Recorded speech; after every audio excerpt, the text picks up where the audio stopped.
here we are, Wideboyz Crack School. We are going to take you through today taping and then just the basics with hands. What we're doing: hand, thin, fist, fingers, and ring lock jamming. But because we only have an hour, we're just going to crack straight on. But there's your crack joke. You see, we're just going to crack straight on, and we're going to show some taping up. So I reckon coming close, people. Okay, let's get in. Coming close. Okay, so if you have tape at home, then go for it, and you can follow along as I go, basically. So the main thing, as I always say with taping up before you start, is what we're trying to achieve here is, although we call it like a tape glove, what I like to reference it as is like a tape skin. So when you apply the tape to your hand, you want it to be like flat to your skin, and when you move your hand, the tape moves with the creases of your hand. So you don't basically want the finished product to be like a big baggy glove on the back of your hand. You want it to be like flush and flat. So the first things, this is like a really basic tape glove, which kind of me and Tom have used for many routes over the years, and you can kind of sort of use this as your base and then adapt it to the routes that you want to do, essentially, and the place you want to tape. But we're gonna do a really basic one. The first bit we're gonna do is cover this area here around our thumb. So we're gonna get a length of tape, and we're gonna start it just below the knuckle of the thumb, down there, and to the wrist here. Usually about like 1 centimeter or 2 onto the wrist. And again, you can see when I apply it, the tape is moving with the creases of the skin rather than the tape being creased itself. The next bit we want to do is we want to split the tape in half this way, like that. And then I go for a wrap, starting here, around the thumb, and then down like that. And then with the second one, I do slightly overlapping in the same motion. The reason for doing this bit in 2 halves is that you just get it to sit. You just get it to sit a little bit better around this side of your thumb rather than do it in 1 thick bit. And it kind of creases up. If you do it in 2 thin bits, it just sits a little bit better. Okay, and then the next bit, we're going to go vertical strips down the back of our hand, across, starting at the index finger, running down, and then going across the back of our hand that way. So we're going to go. And what I always do with the end of the tape here, when you're placing it on the top of the knuckle, you want it just over the top of the knuckle. The mistake you don't want to make is you don't want to put it too far up your finger like this, or else you'll end up with big flaps of tape coming out the top of your tape glove. So just over the top of your knuckle there, and then covering the bits of tape that you've already done here. So overlapping those, so you're covering all the loose ends. So you're going in like that. Then just slightly overlapping all the way across the back of the hand.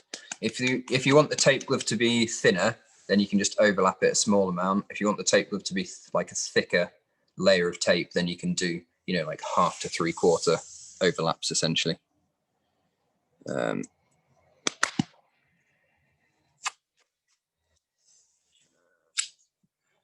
a little bit longer.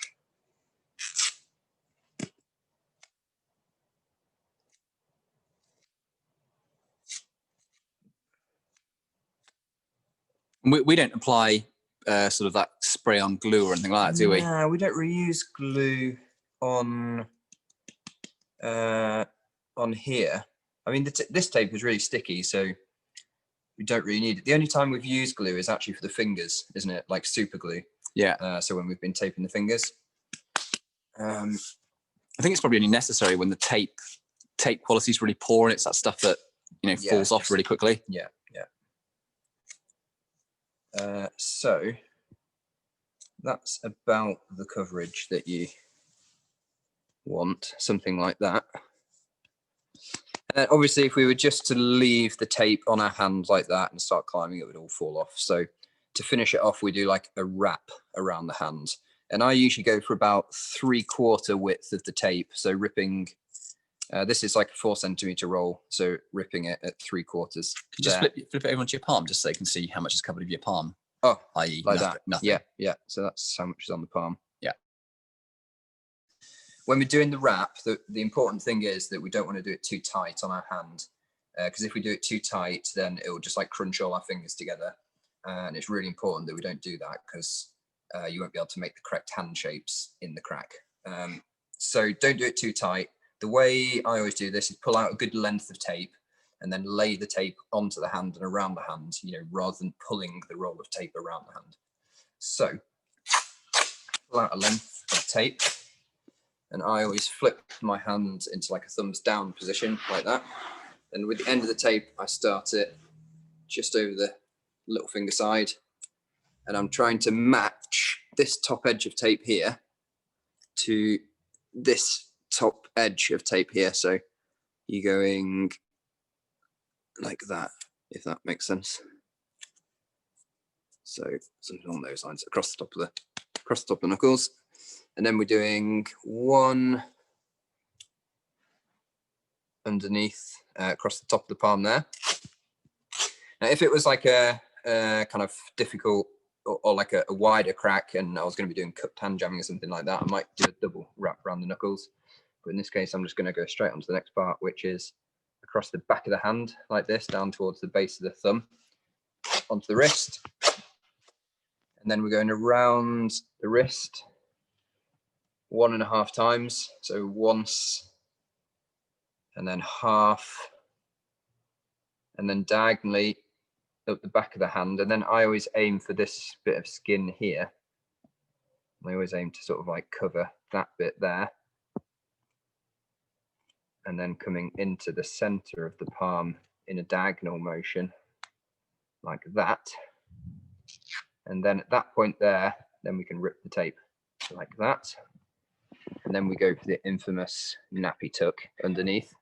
So this is where you go sticky side to sticky side. I think in the States it'd be a diaper wrap. Yeah, diaper wrap. Yeah. I don't know if they have nappies. No, I think this is like not. It's a language barrier. Yeah. It's underneath like that. Bosh. Like that.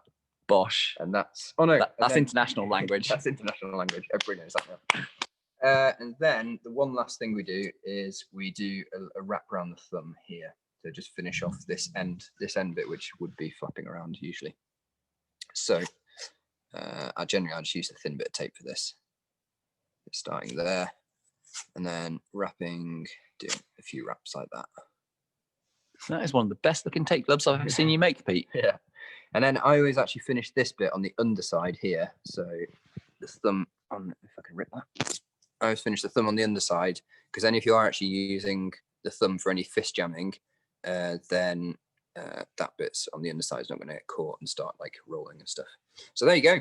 That's your basic tape glove, and you can sort of use that to, I guess it's sort of like a basis to build any tape glove on. And I would say we've used it for like pretty much all the hard cracks we've done, haven't we, Tom? So yeah, there you go. Basic tape glove. That basically covers you for fist jamming. This covers you for hand jamming. Yeah, thin hands here. It's good to go down the side here for fist jamming as well. Should we move on? Move on. That's a tape glove. Yep, nice one, Pete. Good. Very good. So we move on to hands now. Yeah. Hands, and I will film you. Yeah, bit of perfect hands. You're up. There we go. That. You just have to look at this screen on the top left. Yeah, got you. Oh, hang on a minute. Howdy, everyone. Hang on. Yep, go for it. You're good? Yeah. So what we are going to do is look at a perfect hand crack. And this is the one, actually have to look at the sizes, it's this middle one here. And the reason why we always try and cover kind of perfect hands and hand jamming technique right at the start of any crack school is that this is like the kind of fundamental in terms of a lot of the other jamming you can do. So you can build the techniques and the ways you use your hands and your body and how you use your feet from perfect hand cracks into a lot of other crack styles. So if you're to imagine one crack style that will benefit all others, beyond anything else, I would say it's just hand jamming. If you can master hand jamming and be absolutely amazing at it, it actually transfers into other wits a lot more than you think. So just keep that in mind, that it's one to, you know, really master and keep coming back to over the years and keep refining and getting better and better at it. So let's start off first of all with the hand and sort of how we're putting it in the crack and how we're getting that to jam. So, yeah, there we go.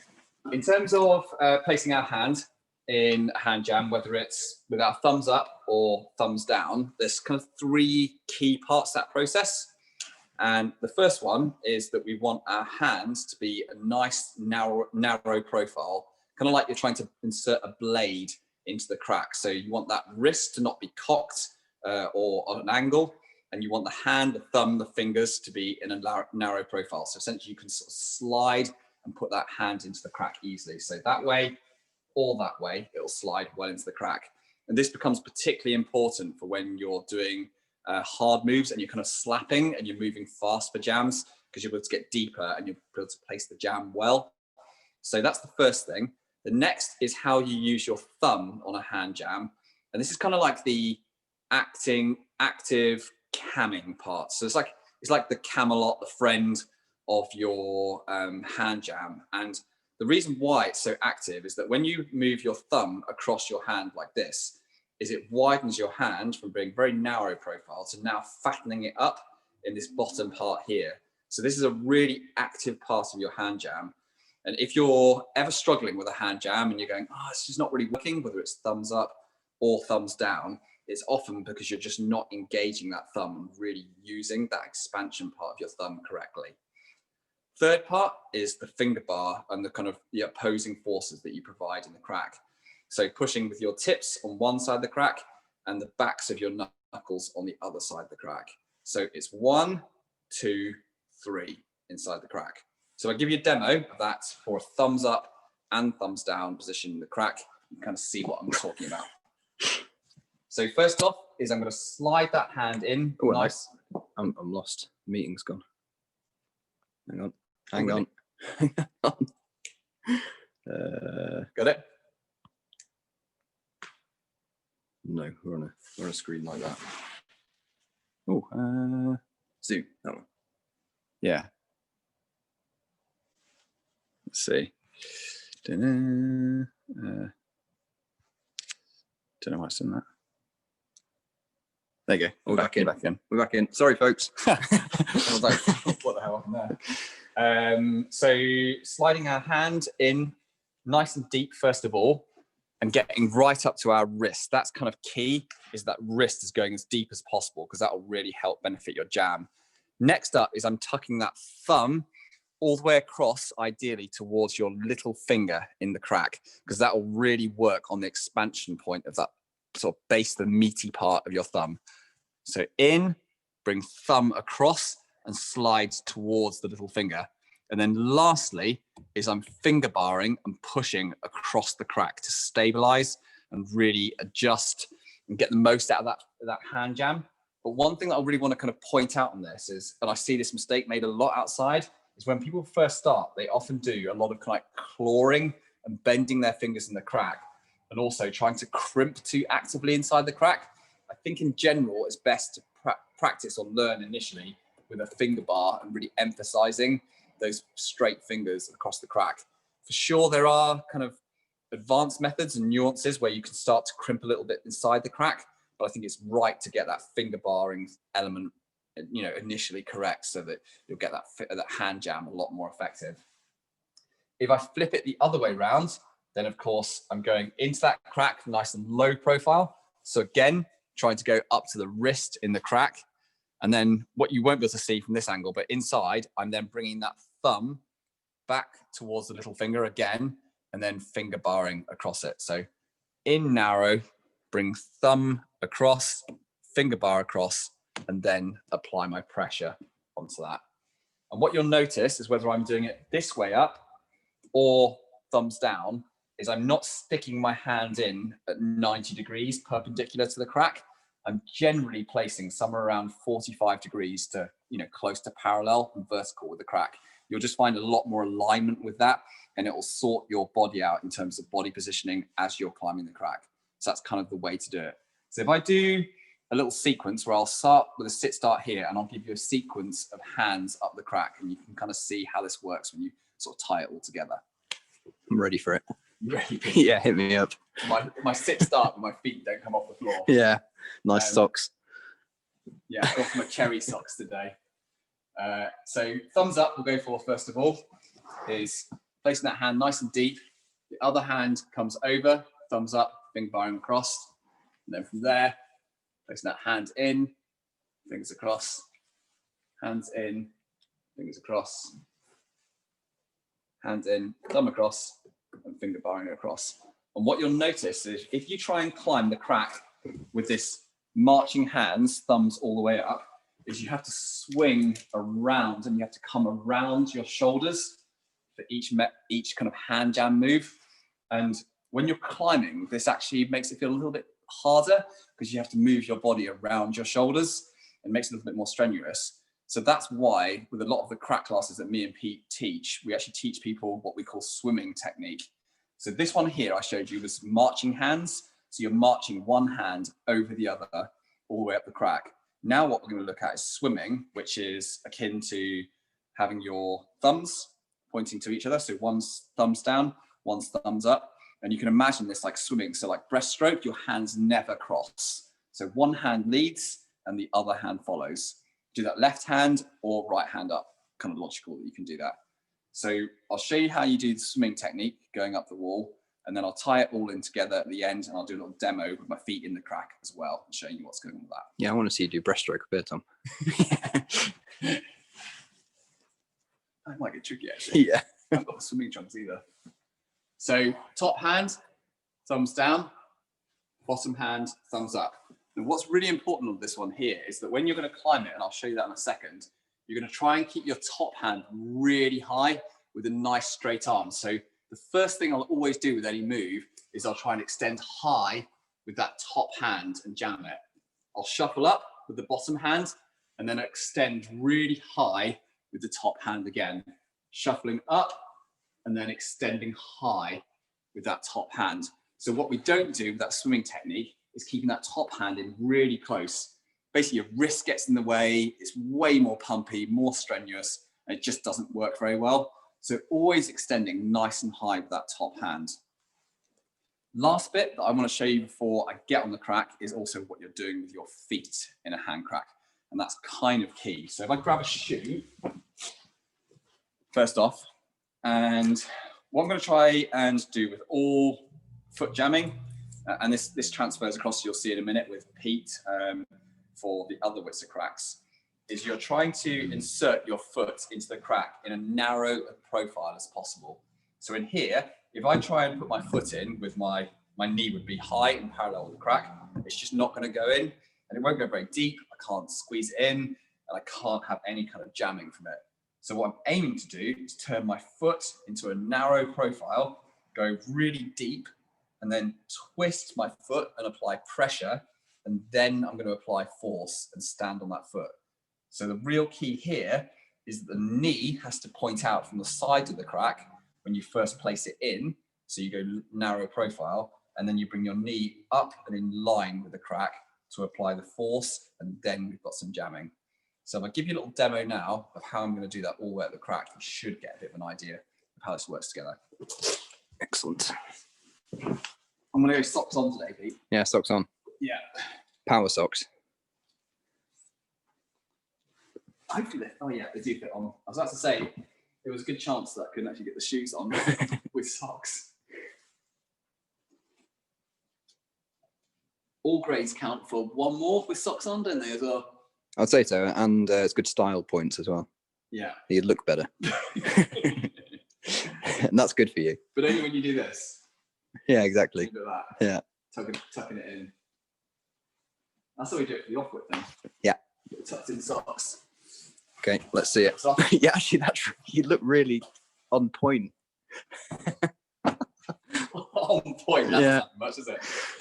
Okay, so foot in, twisting the knee out so it goes nice and deep. But from here, I'm only going to get a jam out of that foot if I bring my knee in line with the crack. So knee out, knee in. Now it's jammed up and I can stand on it. So if I place that, I put my knee in, stand on my foot, nice and solid. Next jam, knee out, placing it, bringing my knee in, then I can stand up on that hold. So it's really key that each time you're bringing that knee across. And whether I'm doing it with that swimming technique or marching hands, it's always going to be the same. So on here, if I'm going for that swimming technique, is I'm not keeping my knee all the way out, is I'm bringing it in line with the crack. I'm making a large move, then the next foothold, knee out, placing it in, making that adjustment. So really watch that knee placement on the hand cracks. In fact, a lot of the hand cracks, that they're in parallel and in line with the crack, and you'll really find that they jam up. So hopefully that's given you the basics on perfect hands, hand crack, and I'm going to hand over now to thin hands. Yep, thin hands. Yeah. Here we go. Ready, Pete? Smash it out. Right, let's do one. Let's do it. Okay, so thin hands, we're just going to do, I'm going to show you a few basically varieties of what Tom showed there. So with the thumbs up and the thumbs down, but the little tweaks that you make for when the crack is a little bit thinner here. So we'll start with the thumb up, and how Tom was saying, you put your hand in and you want to aim to get it at, you know, 45 to vertical, like you would in a hand crack. With this one, it's a little bit different, or the finish position is a little bit different, you could say. So we're still aiming to do all those stages of make your hand as thin as possible, and then moving the thumb and engaging the fingers. But what we're going to do is our sort of movement through the process is going to be a little bit different. So when we put our hands in the crack, we are going in at that 45-degree angle, but then our finish position is just going to be, or our movement within the position is going to be a little bit different. So when we put it in the crack, we're actually going to rotate our hand down in the crack like this, and our finish position will be a bit more like this in the crack, if that makes sense. So we're going to put our hand in at that 45 position, and then we're going to move our hand and fingers down in the crack like that. And you can see as I'm moving my hand down, I'm engaging this pulpy part, which is that important bit. That's sort of engaging and wrapping around the edge of the crack. Because if you were to just leave your hand like this and try and engage your thumb and engage your fingers, you can see my thumb is out of the crack. I'm sort of like this knuckles out the crack as well. Whereas if I put my hand in and then roll the fingers down, I can actually start to, basically the edge of the crack lies across here rather than across here. So you're getting much more of basically hand in the crack. So can you show me that roll one more time, just so we can get close? Hand in the crack at 45, and then we're rolling it down like that. And then we're doing the same thing with the thumb and fingers. So thumb into the top of the fingers. And what's actually happening is my thumb's actually only going to about there, because I can't fit it into the palm of my hand. So thumb into the top of the fingers, and then fingers are still tracing across the crack inside like that. And one little trick that sometimes I'll do is sometimes I'll keep my fingers straight like this, and then sometimes I'll actually just crimp maybe the first or second finger, and then I'm actually able to get the thumb a little bit further into the palm. I wouldn't say either one is necessarily better. I don't know what you think, Tom. I just tend to like mix between the two, like between that sort of straight fingers and bent fingers, because if you do the bent fingers, then you sort of get tired from crimping, and then if you do the straight fingers, like your thumb will get a little bit more tight. Just like having the two variations, I think is quite a good idea. So I'll sometimes go straight, sometimes go crimped. So that's thumbs up, and that's the little variation. The important part is that movement through the hand jam to get into the right position.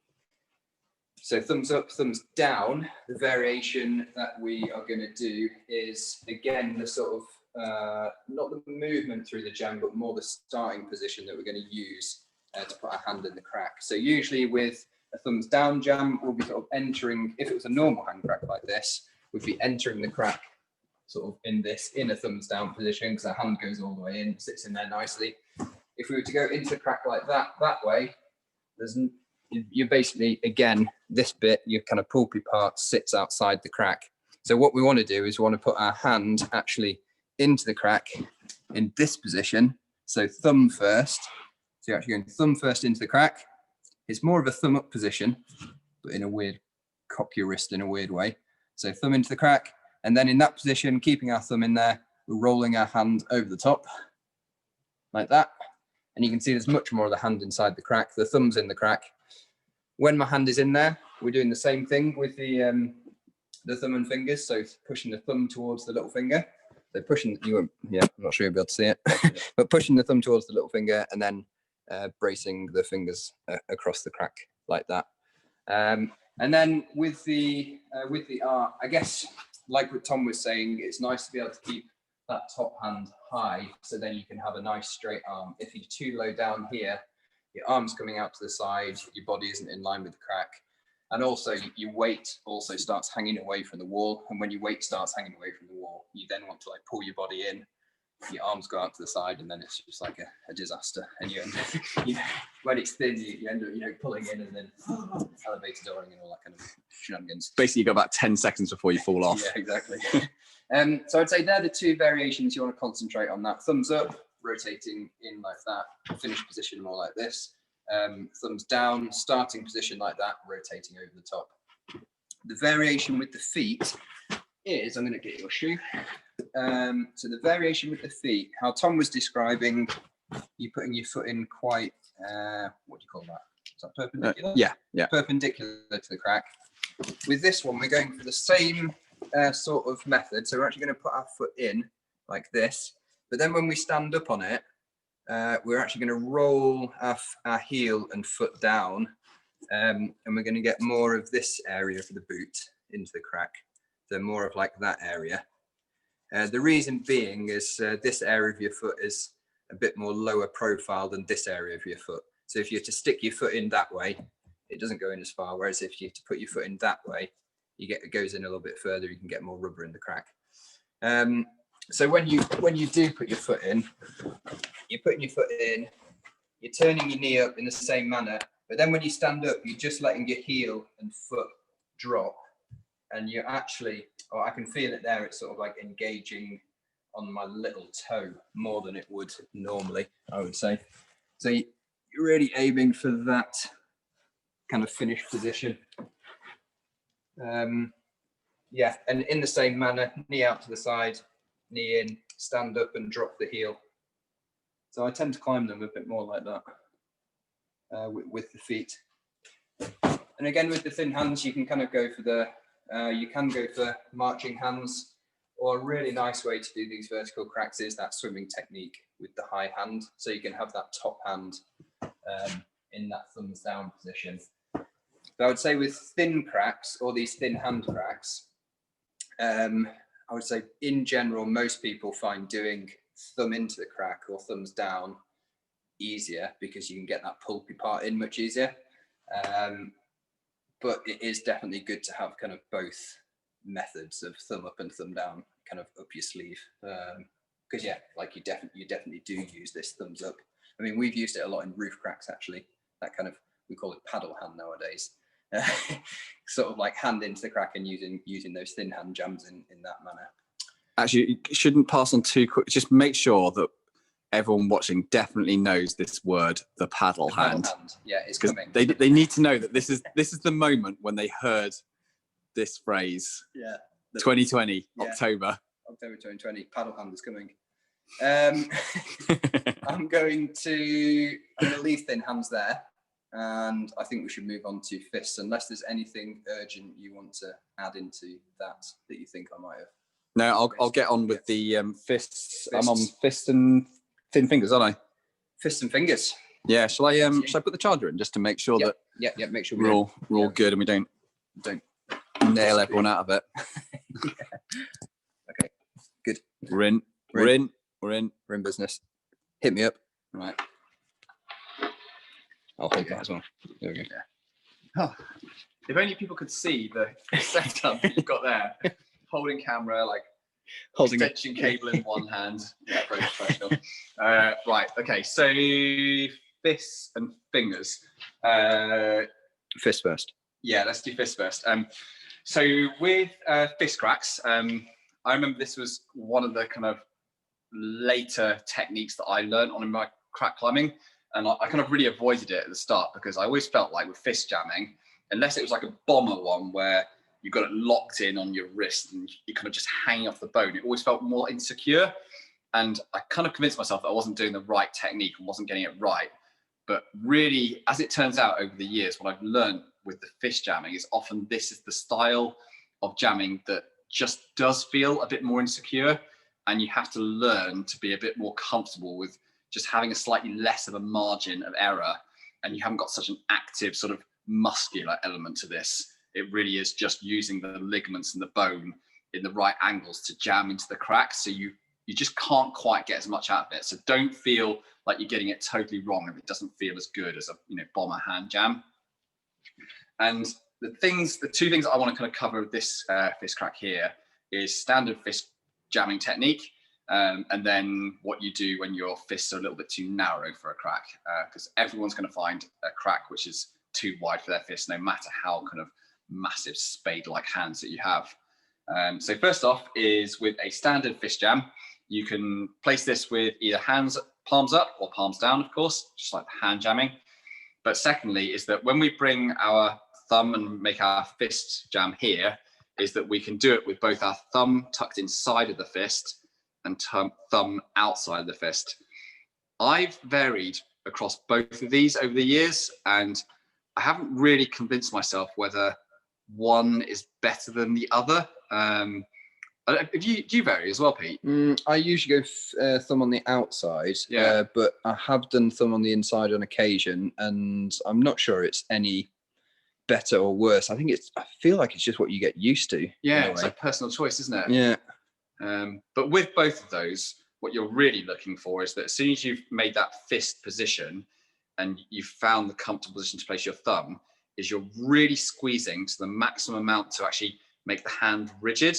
Because what you're looking for is you're looking for rigidity across this angle here in the fist, and really concentrate on squeezing hard with this little finger to really make this part of the muscle, the pulp in your hand down the side here, really harden up. Because if this is too floppy, then it'll just move around in the crack. So as I place my hand in the crack here, is I'm going to go for thumbs out. And then as soon as I feel like this is a comfortable position, I've not got any nasty bits on the edge of the crack like crystals or weird bits poking out, and I think the width is right, it's from there I'll really squeeze hard with the fist itself, but particularly concentrating on this little finger element to be able to get that jam to really sit. And from there, I've got a good solid fist jam. Sometimes you can turn the wrist a little bit and actually get a little bit of torsional elements, so a bit more twist to work the side of the hand a little bit more to get a bit extra out of the fist. But honestly, it's like 1 or 2% that you're getting extra out of doing that. Most of it is around creating a good solid fist jam and really tightening up on that fist inside, whether it's that way or that way on the outside. Whether you're using thumbs down or thumbs up, I think there's very little difference in how you're placing that. Both of them are going as deep as possible, or not deep as possible, but going as far as the wrist is up and really closing down that position. Where I think it gets more interesting is when we deal with our wider grip positions. So if I was to place my fist in here, and when I close it up, I'm just slipping out and I can't actually jam on it, and I need, half an inch extra width. What I can do is with my thumb, rather than having my thumb inside my palm or on the outside of my fist, is I can bring it to the side of my hand and I can widen that jam up by half an inch or so. And what you have with this is you have the option to go a flat thumb on the outside, or you have a tucked thumb on the outside. And that's about the maximum range that you have for you. This is pretty good. And I find that this works well. Once you start getting to the tucked thumb, this is really, marginal fist jams, and you're going to find this hard. But the thing to note with the teacup here is when you're trying to widen up on it, is you want to make sure that that thumb sits in a comfortable, stable position along the side of your hand. Don't try and do it, down here by the front of your fingers, or tuck it back into a really uncomfortable position.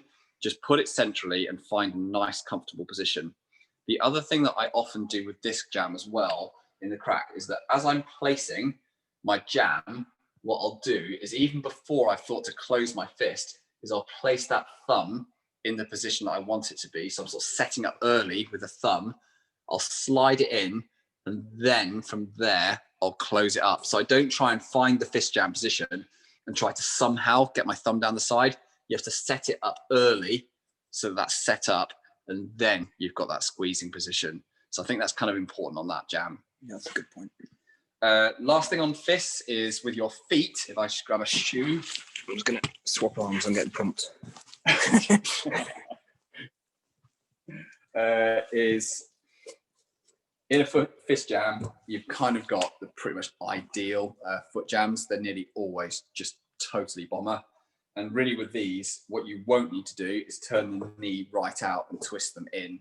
You'll often just need a 45-degree twist on the foot, and then you're twisting into a bomber position. But invariably, your foot, once it's finished in that fist jamming position, is flat, like you're standing on a big ledge. And I would consider most footholds in a fist jamming crack should feel like you're stood on a ledge, basically. They're just massive. So make sure that you're milking, like absolutely working your feet to the maximum on the fist crack, because they're fully your friend. Thin feet on thin hands are hard and they're tricky, but a fist jam, they're totally on your side. So really work on that. Good. So, good fingers. Yeah, fist to fingers. Off we go. Think I should unplug this, or I'm probably gonna have to, aren't I? You go for the wrist. Oh no, what I could do is take that out. And then we've got more extension. Oh, yeah. Now we're in. That's good. Right, finger cracks. I think first thing that probably should be said about finger crack climbing is the hand technique on these is okay to learn, and I think it often suits people who've done a lot of face climbing before. They've got strong fingers. It almost feels like sideways pocket climbing, but often the trickiest part that really makes finger crack climbing feel hard is the fact that the feet are really, really poor, because you can't jam your feet really well into a crack. So I kind of just want to put that out there to remember that the real reason why finger jamming and finger crack climbing are much harder grades on the whole is because the feet are really poor. So look outside of the cracks as well for edges and crimps and, you know, pockets outside the crack, because they can often be a lot better than the footholds that you'll find inside the crack. And of course the grades get easier if you do that. Okay, let's talk about thumbs down and thumbs up finger jamming. So with this, we're kind of taking the same approach with our hand jamming, that we're trying to go as narrow profile as possible. And we're bringing our hands not into like sliding it up into the crack. We've got a perpendicular position where we're going to be turning and rolling our fingers into the crack. But it is important that you go as narrow as possible so you can go nice and deep. And the knuckles, so you know how we said on hand jamming that getting up to your wrist is kind of the thing that is a real game changer and makes it easier. Getting past each set of knuckles is the important thing. So think of anything in the final knuckle range on a finger jam is kind of like 512 and 513 finger jamming. But if you can get anything to be right up to the second knuckle, this puts it way more down in the territory of, you know, 511s and 510s and very hard routes. If you can just wiggle your fingers in and get fully up to that first knuckle, it can actually make a move feel significantly easier if you can just creep it over that knuckle. But yeah, I always think with that is we're talking like millimeters, aren't we? Yeah. So yeah. like every, you know you're in. every millimeter counts, I think. Yeah. That's the, yeah. Sorry, carry on. What's the equivalent of a millimeter in the US? A quarter tenth or something random like that. A micro inch. Yeah. Probably everyone's like chuckling away some things. Thinking, who is this guy? Doesn't know what the measurements are. In fact, isn't our country the one that was supposed to have started this measurement system? Yeah, probably. I don't even know what it was.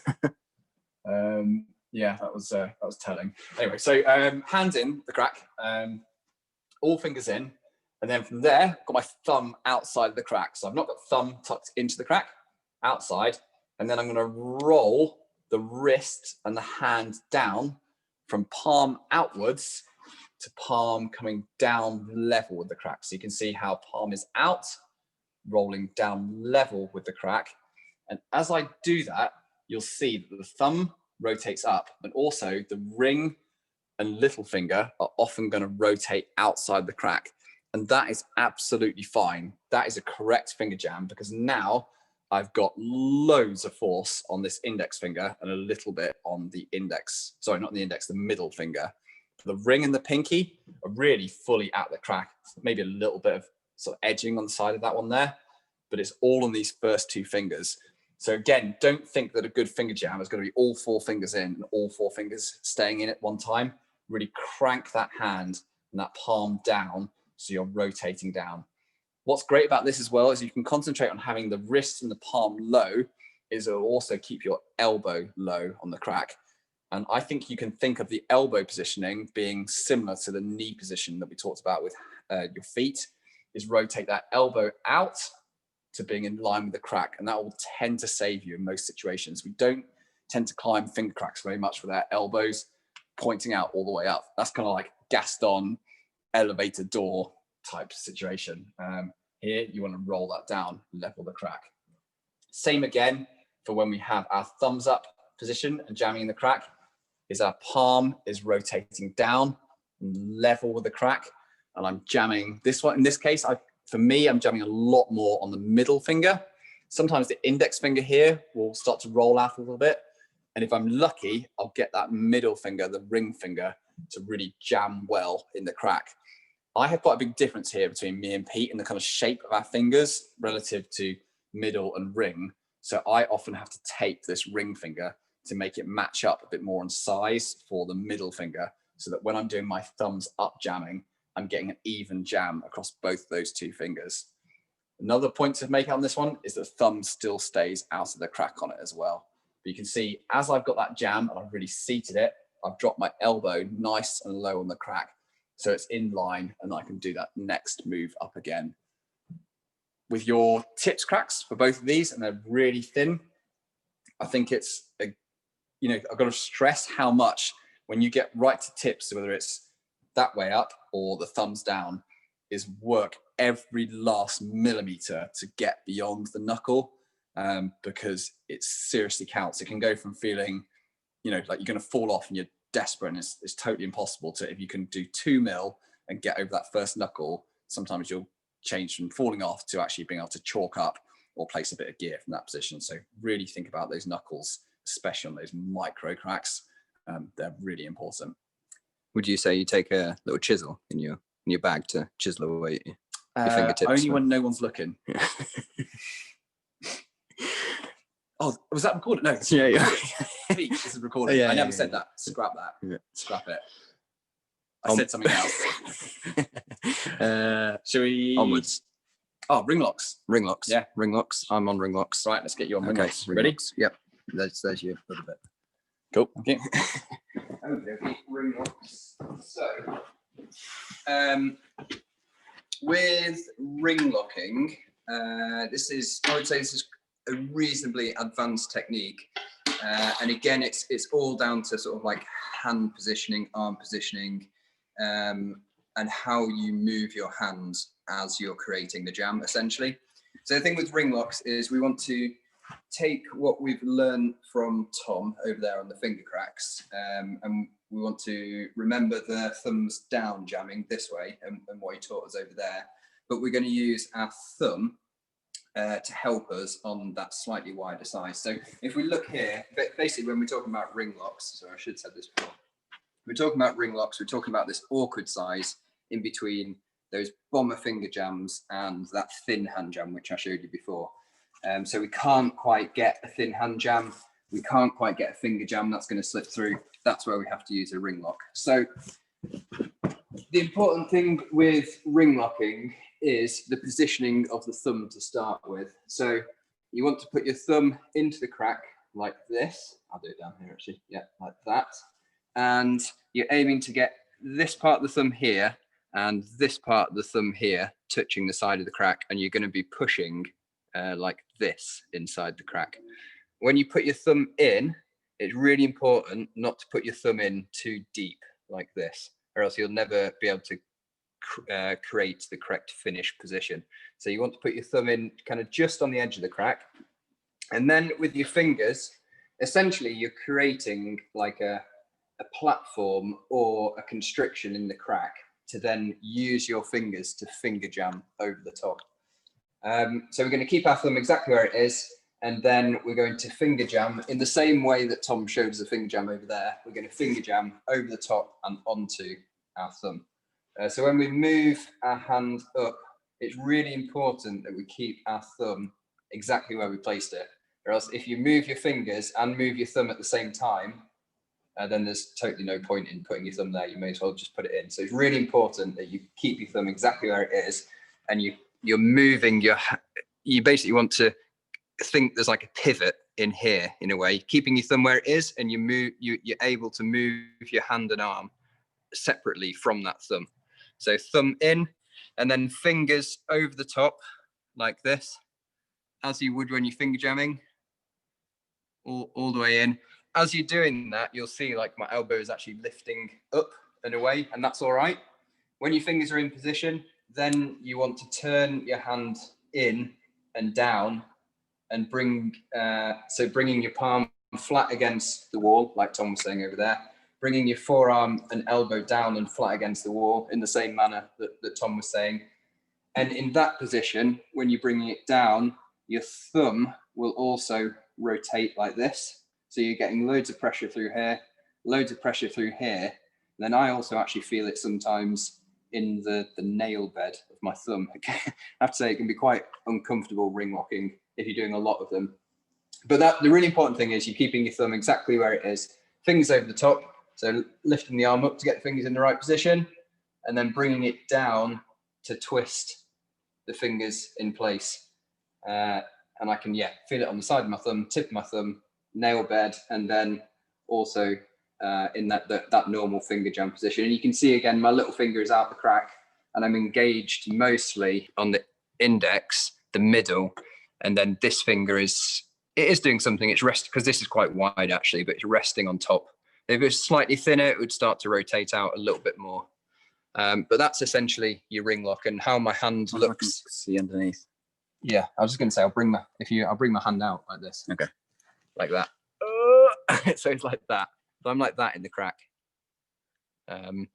Another really important thing is when you're putting your fingers over the top of your thumb, as well as not moving your thumb, you want to make sure that when you place your fingers over the top, that you're resting this part of your finger onto your thumb there. What you don't want to be doing is you don't want to be resting just the tip of your finger up here onto your thumb, because if you're doing that and you're in that position, that's going to feel hideous, basically.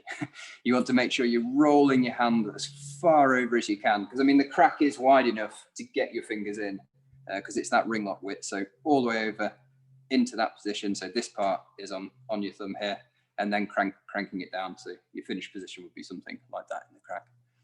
If it gets a little bit wider, you can actually bridge your thumb in more that manner, and then wrapping your fingers in that manner over the top.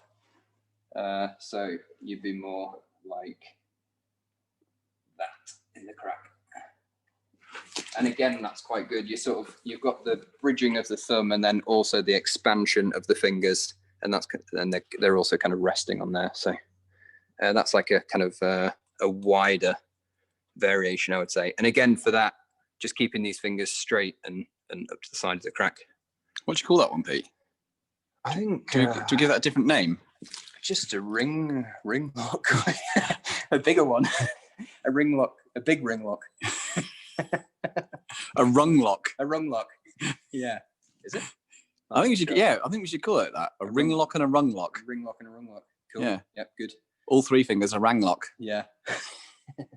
Ring locks. Was there anything else to note on that? I think we could just mention the feet. I mean, do you ever flip your hand the other way around on a ring lock? and do this. I can't say I've ever done that, no, because you can't get your hand in that. I would honestly say I've never done a jam like that, like putting my thumb in and then trying to get my fingers over that way. I do that all the time. Yeah, do you? No, I don't. No. But what I have done is how I was talking about this wrap around the fingers like that.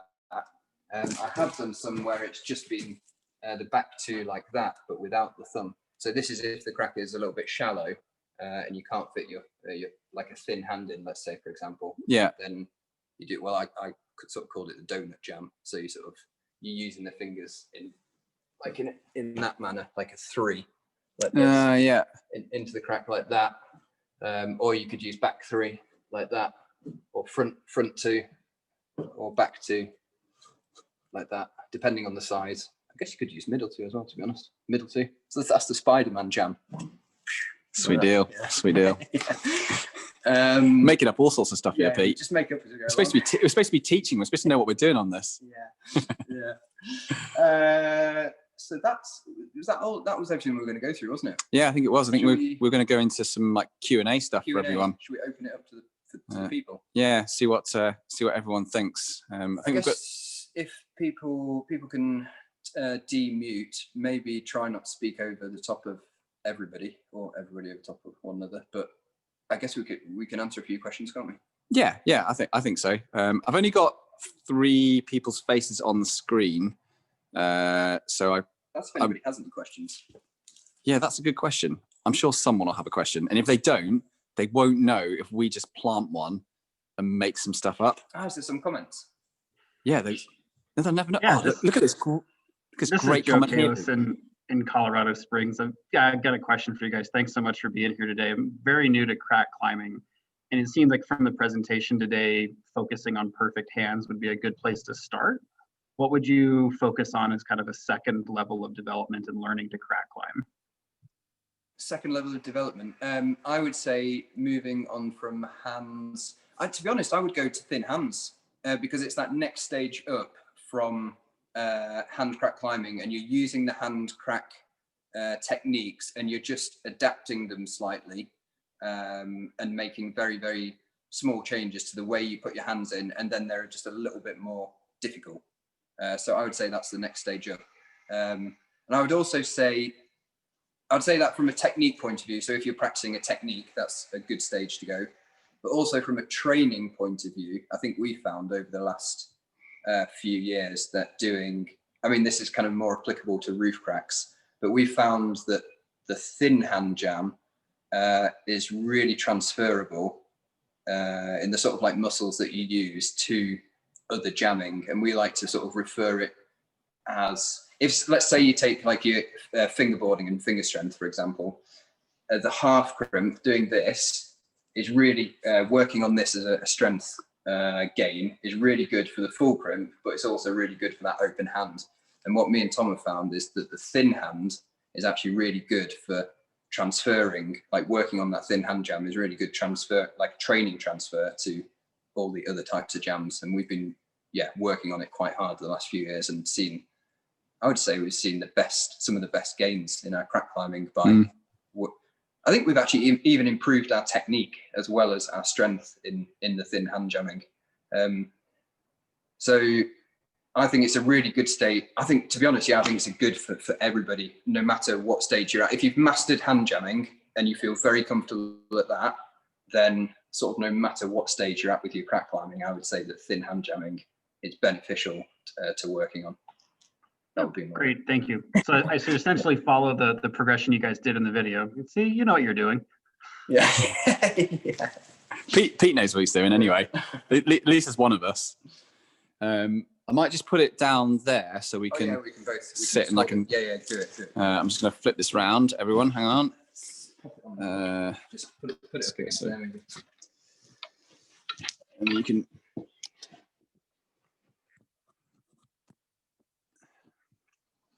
There we go. We're in. Has anybody got any other questions? If there are any, don't worry if you haven't. No pressure. Yeah. Okay. We don't mind hanging on for 5 minutes extra if people wanting to ask any extra questions. But likewise, we do also appreciate that you've probably all got better things to do with your day other than listen to me and Pete talk about crack climbing. I mean, they've already been subjected to an hour. Yeah. You'll never get that back again. Do you guys have any recommendations between crack gloves and tape? Yeah, good question. I'll let you answer.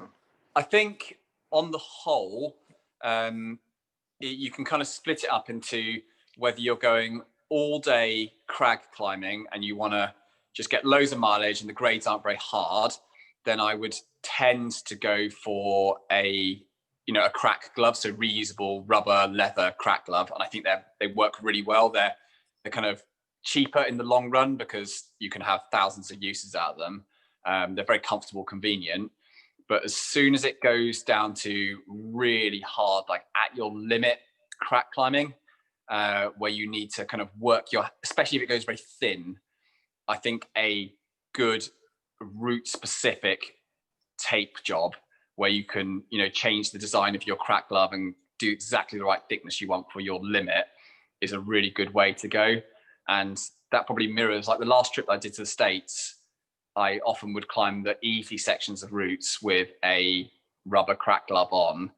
But then as soon as it got to kind of the crux section, I'd just whip the rubber glove off and I'd have like a really nice thin tape glove underneath. And that was really good. But it does, if you do a lot of crack climbing outdoors, you end up going through, well, a lot of tape, don't you? Tape, yeah. And it's not like it's, inexpensive stuff once you start using up a lot of rolls of tape. So I'd say both, but for different scenarios. I have a question. When you guys first started crack climbing, what do you wish you would have known at the beginning that you had learned from gaining experience with climbing? Well, that's a good question. I haven't had that one before. Oh no, I haven't had that either. Threw me out. What would we know? I think because we haven't talked about off-width thing, I think I'll just maybe mention something about that. And one thing which I wish I'd known at the beginning of off-width climbing was for somebody to show me how to use my outside foot properly. So that is the foot. Well, obviously we didn't really talk about any off-width thing here, but the outside foot on off-width thing is the one on the outside of the crack that you use to foot jam on the edge to enable you to move upwards, basically. And I wish basically when I started off with thing, I wish somebody had showed me that straight away. It would have saved me a lot of tricep skin. I felt like I learned that the hard way. And there's actually a funny video of me on YouTube. It's like in the depths of YouTube, which I posted like 12 years ago or 10 years ago or something, of me trying this off-width route. And I look back at it now and I'm just using the most hideous technique you've ever seen. It's awful. It's quite funny to see, really, like the progression I've made, because I just look like I haven't got a clue what I'm doing, which is quite funny. Yeah. I think for me, it would probably be that crack bouldering gives the best returns in time refining techniques. And whilst I did get into crack bouldering quite early on, I wish I'd done it even earlier, but in all different styles. So someone said to me, if you want to get good at all forms of crack climbing, make sure that you spend lots of time crack bouldering on all the widths and totally refine your craft. That would have been a very, very good use of my time. I did a bit too much like top roping and lapping and trying to do loads of classics, but I don't think I learned as quickly as a result. I could have learned a lot faster on boulders. Awesome. That was great. Thank you very much. One more. Take one more. Go for it. As a follow-up on that one, you mentioned the outside foot while off-widthing. Can you maybe give some pointers on that? Because I do find that heel toe action is kind of difficult. Yeah. I think there's, depending on the width of the crack, sort of depends on how you will place your foot. But in general, I think the mistake people tend to make with the outside foot is they tend to go toe into the crack first rather than heel into the crack first. And what I mean by that is if I get a boot, and Tom, if you make a crack, what they'll do with the outside foot is they'll tend to go more like. Wait a minute. I've got. Hang on. I'm getting some props. Yeah, get some props. Oh, crikey. Oh, here we go. Yeah, that's good. Like it. Here we go. It's a crack. Yeah. So what? Don't hit me in the balls. Yeah. What people will tend to do is, I feel like they'll tend to go a little bit more at this angle here, like this with their foot, rather than this angle here with their foot. And I think if you put the reason being is that to put your foot this way, it's quite hard to turn your hips outwards and get your foot into this position. But if you can get your foot into this position in that heel into the crack first technique, then your foot automatically wants to cam across the crack like that. Whereas if you're more toe in like this, then you're having to forcefully twist your foot out. And I think that's the main thing I really learned with that outside foot is that positioning of putting the foot in the crack. And it's quite subtle, especially when the crack is, I guess, nearly the same width as the foot. Just subtly turning it so it's heel in rather than toe in makes a big difference, I think. I think that's like bang on, and especially because for a lot of guys, we struggle with turning our hips out and like frogging our knees out. So when you're on a hard crack, and especially if the inside leg's quite deep, it means turning your hip out and frogging the outside leg requires a lot of hip flexibility. Even more so if the inside leg is deep and high. You need to be really super flexible. So, and if the crack's thin as well. Like if the crack's thin and you're butterfly jamming, and you've got a high leg and you're having to turn the outside hip so you can get heel in first, then you really have to be flexible in the hips. So then you can like end up defaulting back to poor technique because you don't have the flexibility to be able to use good technique. So I'd say if you're going to do any of that wider off-width stuff, definitely work on, all your frog butterfly type stretches and make sure that you're very good at opening out. Otherwise you basically can't use the technique, and it's awful. It's so much harder if you don't use. It's much harder. I feel like it takes 2 or 3 grades off something. Yeah. When you don't do it properly. Yeah. Well, it makes the difference of being able to actually stand on your feet and kind of take your hands off, really. Yeah. On those sort of like hand stack cracks. Yeah. Compared to just rutching. Yeah. No, you're a nightmare.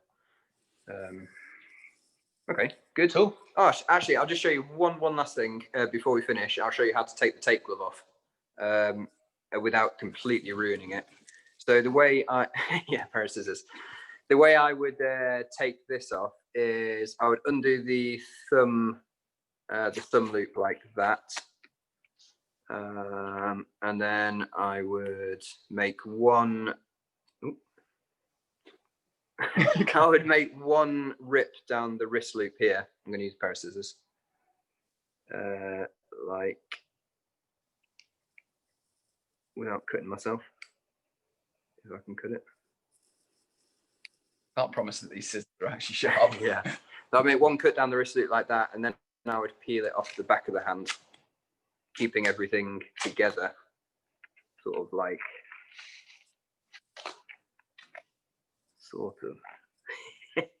He says, in. So your massive thumbs can get through it. Yeah. Sort of in that manner. And then I would turn everything back around the right way, like that. And then turn the thumb back around, fold it all in. And then jobs are good and you're ready to go again. And then you just put it on, wrap around the thumb, wrap around the wrist, and then job's a jobber. Yeah. Good to go. Or you could just buy a rubber pair of gloves. Yeah, and you can your life's a whole lot easier. Yeah. But yeah, we hope everyone has found that useful, and apologies for the minor technical glitch halfway through. I'm glad we managed to rescue that one. I thought it was game over for a second. And with any luck, you never know, we might see one of these people at a crag in America next year if we can Hopefully, if we can get there. get on a plane again. Yeah. So yeah, Cool. really nice to see all of you, and have a great rest of the day.